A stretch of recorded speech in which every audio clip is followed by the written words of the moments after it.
At 0815 hours on May 7, 1943, the streets of Tunis trembled under the steel tracks of British armored units as they rolled into the city.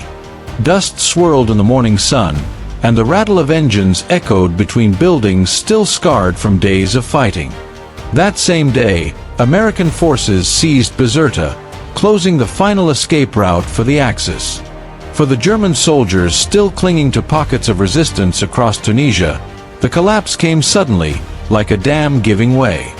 Within hours they began surrendering in groups, dozens at first, then hundreds, and eventually entire battalions. Over the next 6 days, 267,000 Axis troops would lay down their weapons in what became the largest surrender of the North African campaign. Among the chaos, as German soldiers marched toward captivity, one sight kept repeating itself across the landscape.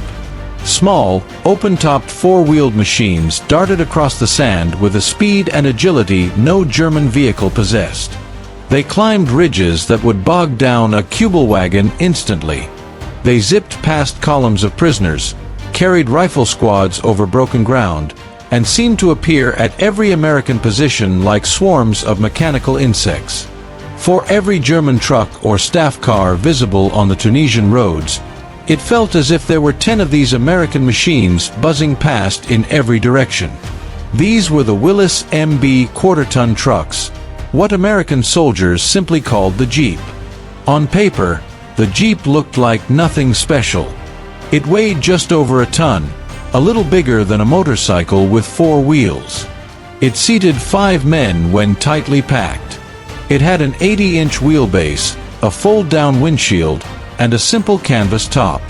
Beneath the hood sat a 134 cubic inch 4-cylinder engine that GIs called the Go Devil, pushing out 60 horsepower and 105 foot-pounds of torque.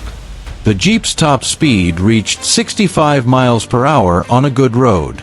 Its 15-gallon tank offered a range of roughly 300 miles. The numbers were modest. Yet these are not the metrics German soldiers remembered.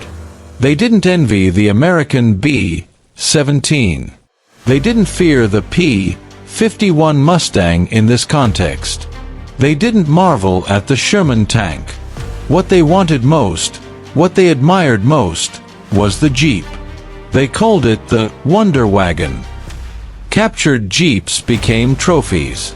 German units repainted them with Bokenkreuz markings and drove them until they broke down or starved for fuel. The fascination began early. By January 1943, Afrika Korps reconnaissance officers were writing detailed technical reports on abandoned Jeeps recovered from the front.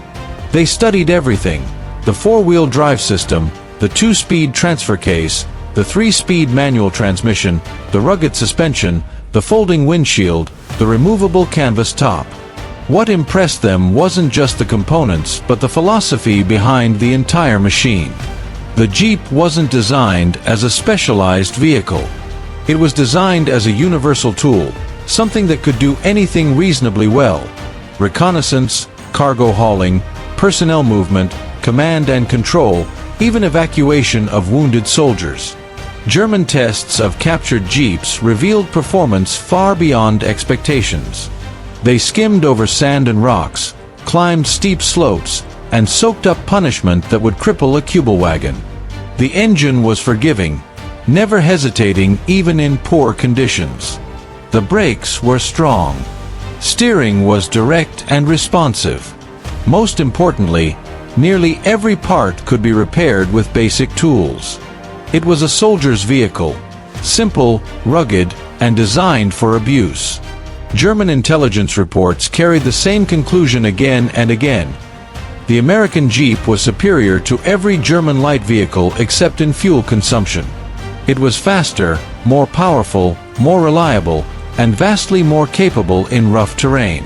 Officers at every level recommended capturing more Jeeps for analysis and use, but by early 1943, those recommendations were meaningless. German forces in North Africa were running on fumes. At Medellin, during a failed counterattack on March 6, 50 German tanks were lost in a single day. Vehicles were of little value when there was no fuel to move them, no hope of reinforcement, and no path to victory. The jeeps that Germans did manage to capture became prized assets. Logistics officers used them to ferry supplies.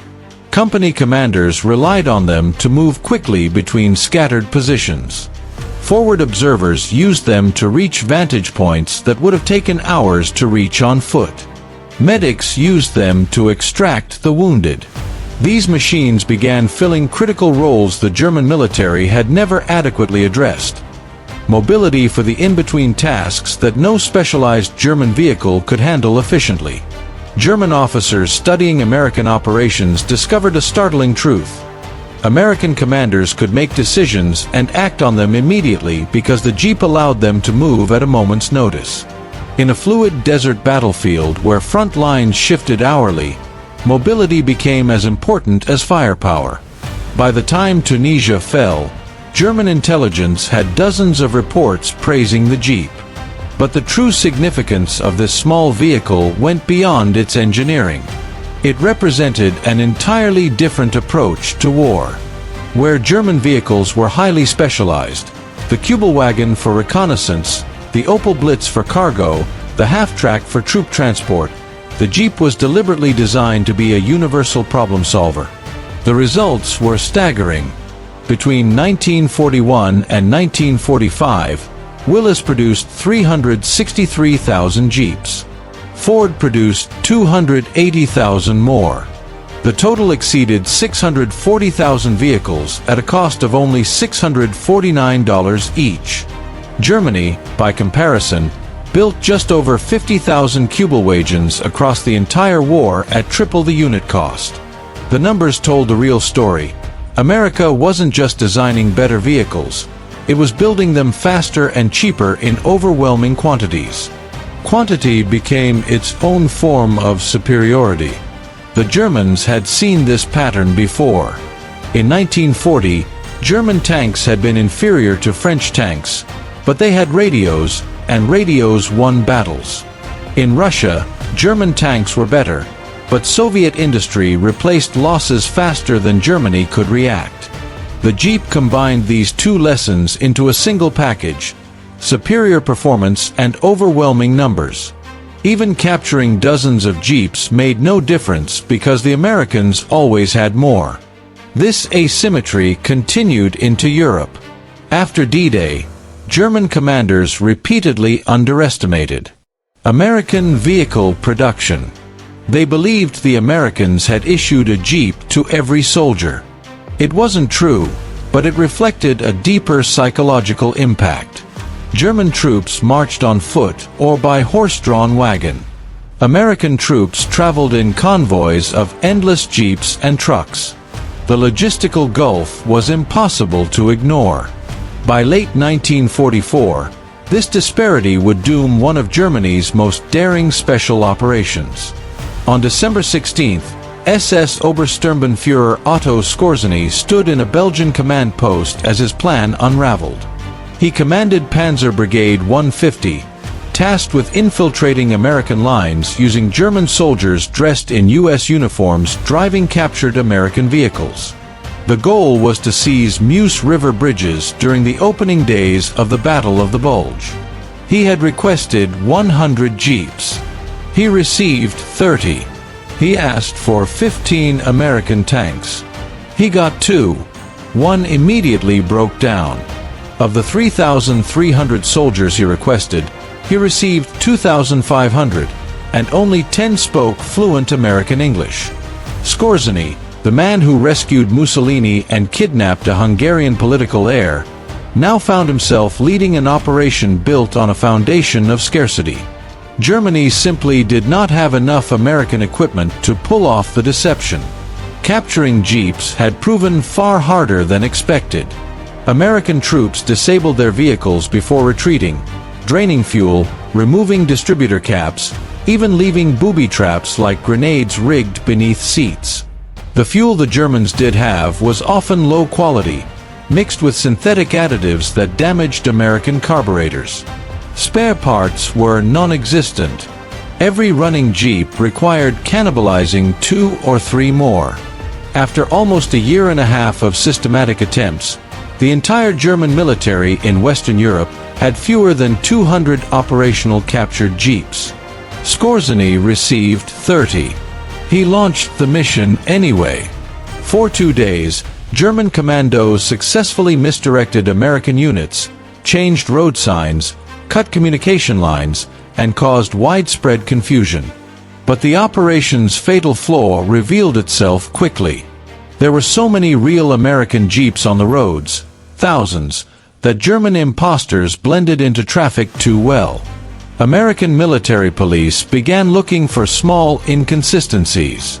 Skorzeny assumed Jeeps carried 4 men because German vehicles did.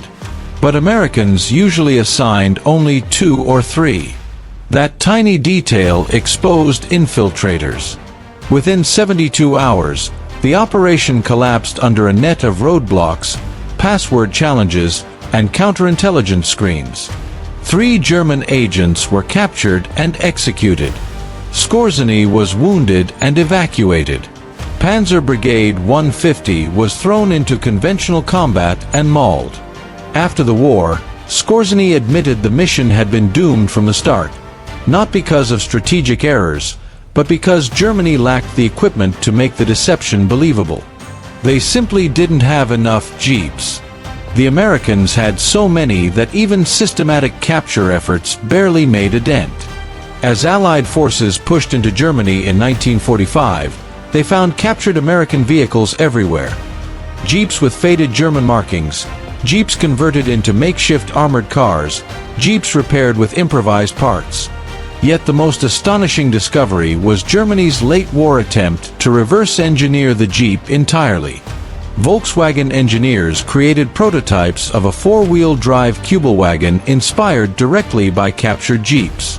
The prototypes reportedly performed well, but Germany no longer had the industrial capacity to produce them. The project died when the Allies overran the Volkswagen factory. Meanwhile, the Jeep's influence spread across the world. The Soviets received thousands through Lend-Lease and reverse-engineered many features for their GAZ-67. France built the Delahaye VLR. Italy built the Fiat Campagnola. Japan created the Toyota Land Cruiser and the Nissan Patrol after studying Jeeps used by American occupation forces. Even post-war Germany embraced Jeep-style light reconnaissance vehicles when it rebuilt its army. The United States kept improving the design as well. Jeeps rolled through Korea and beyond, evolving into the M38 and later models, but always retaining the core idea: a small, versatile, rugged machine that could survive war anywhere on Earth. Civilian Jeeps took off immediately after the war. Farmers, ranchers, construction crews, and adventurers adopted the CJ-2A. From that came generations of vehicles that still carry the Jeep name today. By contrast, the Germans who fought against these machines remembered them with a mix of frustration and respect.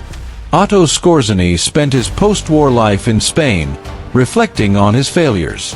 He often said that Operation Greif, and even the larger German war effort, had never stood a chance against American logistics.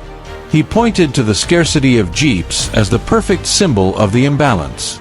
Fritz Bayerlein, commander of the Panzer Lehr Division, wrote extensively for U.S. Army historians, repeatedly noting that American mobility undermined German tactical plans at every turn.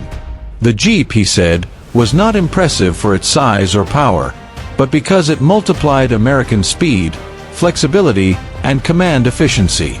General Dwight Eisenhower himself wrote in his memoir that 4 pieces of equipment were absolutely essential to Allied victory: the bulldozer, the Jeep, the 2.5-ton truck, and the C-47 transport plane.